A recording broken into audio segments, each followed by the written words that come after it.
Welcome back. Okay, so some major developments overnight. Joe Biden taking the lead in Georgia and the gap between Biden and Trump narrowing in Pennsylvania. There is a lot to unpackage here. CNN's Karen Kaifa, the real CNN Karen Kaifa, joining us live now from Washington. Karen, before we get into this, I'd like to maybe apologize. I think you heard our magic wall that we had running here in Toronto. I guess I just want to get your take on first of all, is John okay? Everyone wants to know if John's okay because he's been at that wall for some time. Absolutely, and he loves this stuff. No one knows it better than he does. That information is so valuable in putting together how we are viewing these states. It's one thing to look at the map and see four battleground states, Mel, and the lead going back and forth. But, you know, John is really able to break it down county by county the way the rest of us are doing right now as we wait for the final outcome. With a whole lot of coffee. Okay, so let's look backward before we look forward. What happened last night? It was a very interesting speech from President Trump. He did not take any questions from reporters and went on for some time.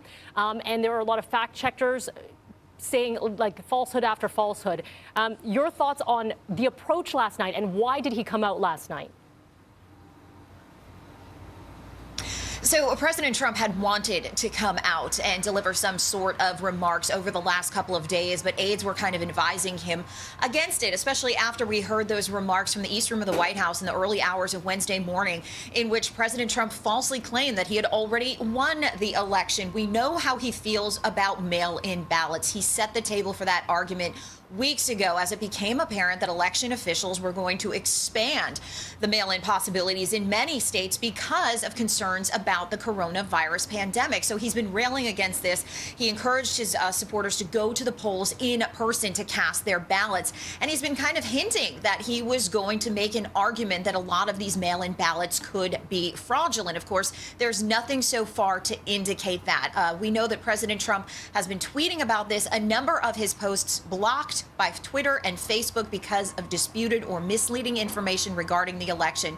So finally, the president got his aides and advisors to let him go into the briefing room of the White House last night and basically reiterate, Mel, what he's been tweeting for the last few days, these unfounded claims that there is election fraud and the election being stolen from him.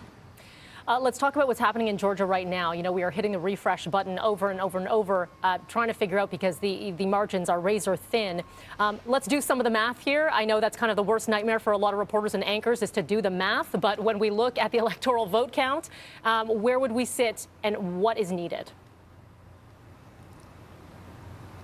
So really, it depends on where you factor Arizona into all of this right now. Some news organizations have called it for Joe Biden. Others have not, including CNN. There's 11 electoral votes there. So per CNN's count right now, we have 253 electoral votes for Joe Biden. So the 16 that Georgia has would not be enough to put him over that 270 threshold just yet. We'd have to wait for another state per CNN's count.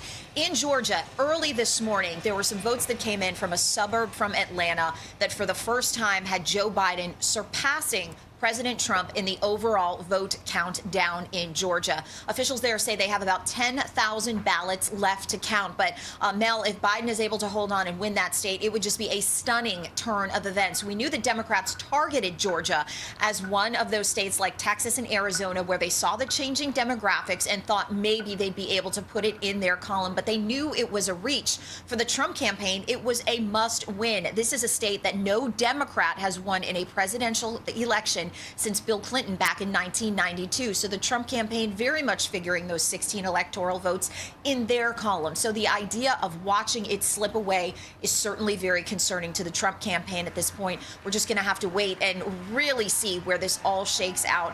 A candidate can request a recount in the state of Georgia if the margin is within 0.5%, and that appears where we're headed based on that count right now, Mel. Okay, so indeed that might mean some more waiting, watching for that. My next question was going to be about timelines, but I guess that it's hard to tell depending on how this all pans out.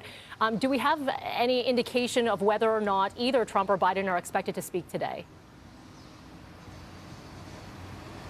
Well, we don't just yet, and that's going to depend on where the count goes. We got very brief remarks from Joe Biden yesterday. He wanted to come out and really tell everyone to calm down, tell his supporters to calm down.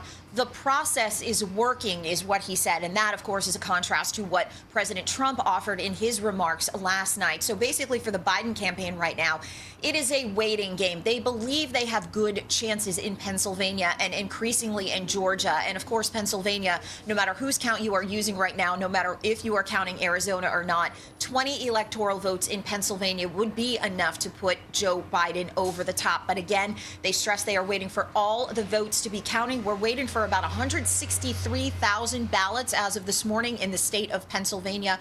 Most of those are in the vicinity of Philadelphia, which the Biden campaign believes is favorable turf for them, Mel. Okay, we will continue to watch. Karen, thank you for joining us this morning. Thank you for all that you're doing. I know these are some very long days and nights. Appreciate it.